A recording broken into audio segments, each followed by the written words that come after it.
el libro de los Hechos de los Apóstoles es el quinto libro que aparece en el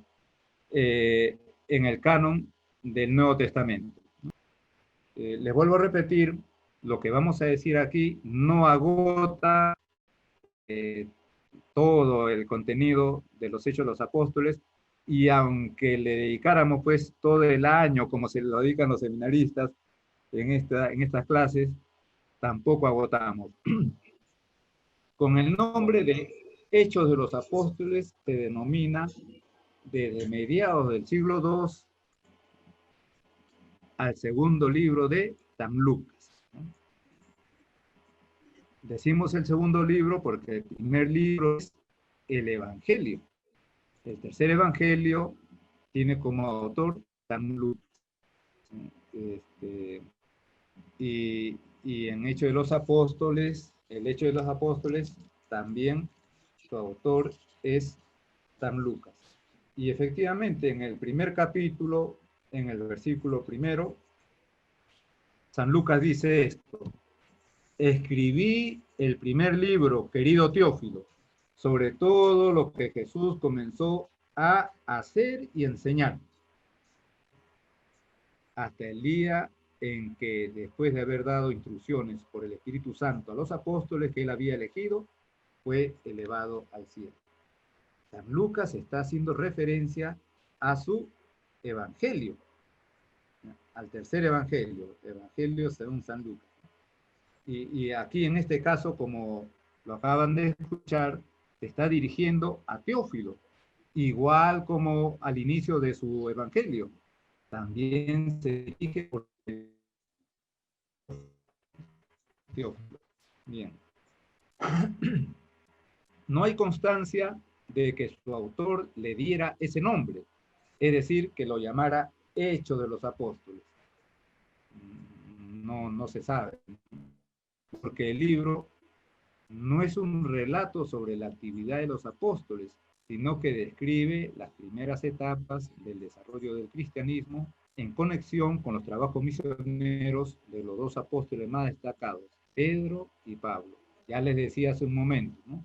El libro Hechos de los Apóstoles, podríamos llamarlo también Hechos de Pedro y Pablo, ¿no? Porque sobre todo se habla de ellos. El libro tiene estrecha unidad con el tercer evangelio. Ya les había dicho un solo caso. Así como en el tercer evangelio se habla mucho del Espíritu Santo, en el libro de los Hechos de los Apóstoles se habla de manera insistente del Espíritu Santo. Y así como en el tercer evangelio, Lucas me presenta a Jesucristo dirigiéndose a Jerusalén, y en Jerusalén enviando a sus apóstoles a todo el mundo, pues en Hechos de los Apóstoles encontramos efectivamente cómo los apóstoles salen a todo el mundo. Es decir, hay una estrecha unidad entre Hechos y tercer evangelio.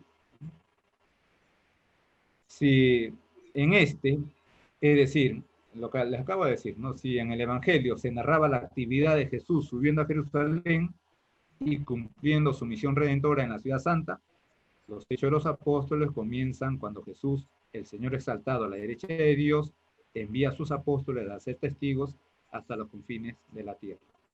Hay una perfecta y estrecha unidad.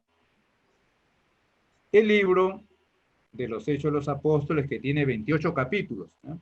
Igual que el primer libro, el primer evangelio, San Mateo. El libro concluye cuando Pablo llega a Roma. Llega a Roma porque lo han llevado, mejor dicho, porque lo han llevado cautivo, preso. Y llega con libertad lo relativo al reino de Dios y al Señor Jesucristo. Porque entonces se han cumplido ya, en cierto modo, las promesas del Señor. Entonces estos son unos puntos acerca de este libro de los Hechos de los Apóstoles, pero hay más. Hay más. En temporal y geográfico, Lucas narra las etapas más relevantes de esta historia de salvación, porque otra característica de San Lucas es presentarnos la historia de la salvación traída por Jesucristo dentro de la gran historia de la humanidad. Fíjense la capacidad, inspirada por Dios, lógicamente, de San Lucas, para presentarnos de esa manera la historia de la salvación dentro de la gran historia de la humanidad. Entonces, ¿qué nos da Lucas?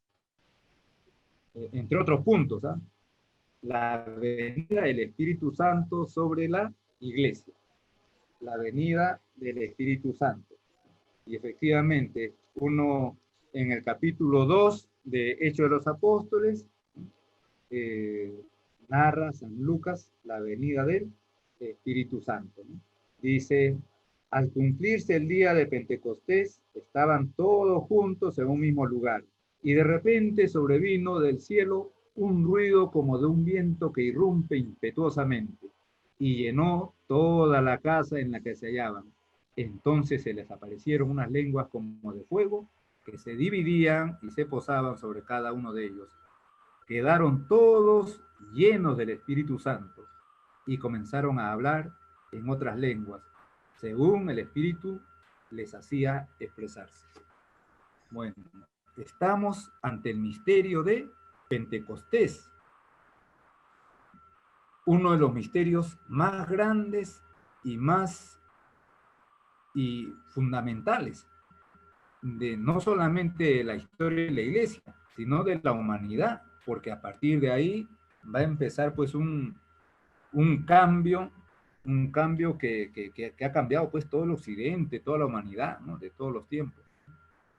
Bueno, esto me lo narra aquí, en el capítulo 2 de Hechos, ¿no? La venida del Espíritu Santo sobre la iglesia.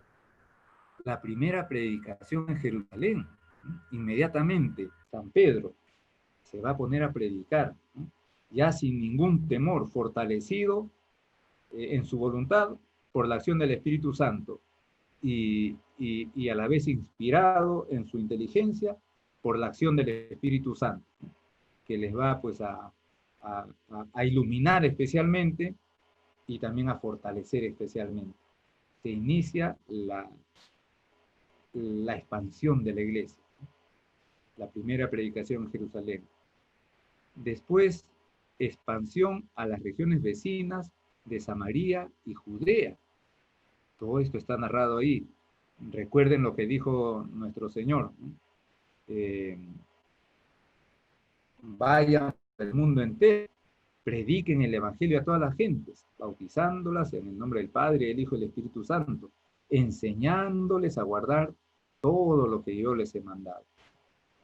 Y luego empieza ya la predicación por Asia Menor y hasta Roma. Aquí, por ejemplo, se está refiriendo a las grandes misiones realizadas, misiones apostólicas realizadas por San Pablo. San Pablo y algunos ayudantes, San Bernabé, por ejemplo, San Marcos, el autor del segundo evangelio, en algún momento fue acompañante de San Pablo. Y ahí, para que vean una cosa curiosa, que los apóstoles pues también tenían su carácter, ¿verdad? Les cuento rápidamente que en el primer viaje apostólico de San Pablo, no lo proyectó San Pablo, sino Bernabé, San Bernabé. ¿Ya? San Bernabé. ¿Sí me escuchan? Sí, padre, sí. Sí, padre, Ya. sí. Ya. Sí, padre. Ya, entonces San Bernabé le dijo, bueno, todo esto consultando pues a la iglesia a la que pertenecían, que era Antioquía, por decir a la diócesis, ¿no? Porque no podían hacer como ahora, pues un sacerdote no puede decir, bueno, yo me voy a trabajar en tal parroquia, ese es el obispo que tiene que mandarlo, ¿no? Entonces, San Bernabé le dijo a Pablo, bueno, vamos a iniciar esta misión, y efectivamente la iniciaron, y en el camino cogieron a Juan Marcos, que es el autor del segundo evangelio, Marcos, ya, pero su otro nombre es Juan Marcos. Y ya en el camino, por lo visto, habían habrían hecho pues ya algunos cientos de kilómetros. Por lo visto Juan Marcos le dio flojera, sintió temor, con tal que se desanimó y se embarcó. Se salió del grupo y se regresó. Eso no le gustó a San Pablo. Así que terminó esa primera gran misión, que fueron más o menos de 3.000 a 4.000 kilómetros, por si acaso, en un tiempo de 3 o 4 años. Esa misión es todo a pie, ¿no? Imagínense, 3.000, 4.000 kilómetros. Pasó esa primera gran misión y al poquito tiempo, nuevamente, ya es San Pablo el que propone hacer un segundo viaje misional. Y Bernabé le dice, bueno, vamos a buscar a Juan Marcos para que nos acompañe. Y entonces Pablo, que ya tenía anterior, le dijo, no, ni hablar, no, Marcos no va con nosotros. Y ahí hubo una pequeña, quizá no tan pequeña discusión, una contradicción entre Pablo y Bernabé. Bernabé quería llevar a Juan Marcos, Pablo no. Y Pablo se mantuvo ahí en su decisión y no llevó y al final se separaron, ¿no? Cada uno se fue por su lado. Pablo se fue por un lado y Bernabé con Juan Marcos se fueron por otro sitio. Pero bueno, son cosas que también a los grandes santos. Pero después, pasado el tiempo, encontramos a San Pablo en una de sus cartas haciendo referencia a Juan Marcos. Dígale a mi hijo que venga, que me acompañe, ¿no? Como lo ha hecho siempre y tal. O sea, ya se habían reconciliado, si podemos decir así. Quizás nunca se enemitaron, simplemente que hubo esa contradicción, ¿no? Bueno, para que vean que estaban también pues con todo este espíritu y que no faltaba pues esta contradicción, ¿no? Bueno, esto nos lo presenta el libro de los Hechos de los Apóstoles, ¿ya? Esas grandes misiones de San Pablo, ¿ya? En su primer viaje misional, pues como les he dicho, recorrió 3.000, 4.000 kilómetros, en el segundo viaje misional otro tanto, ¿no? Otro tanto, 4.000 kilómetros, en el tercer viaje misional lo mismo. A lo largo de esos viajes, San Pablo iba fundando comunidades cristianas, es decir, iba dejando parroquias establecidas, iba dejando al frente un jefe que con el paso del tiempo, o mejor dicho, que ya estaba dando los primeros pasos para la formación de la jerarquía, es decir, obispos, sacerdotes, diáconos. Estaba dando los primeros pasos, San Pablo. Eso lo veremos después más detenidamente, ¿no? Pero ya esto se narra en este libro, Hechos de los Apóstoles.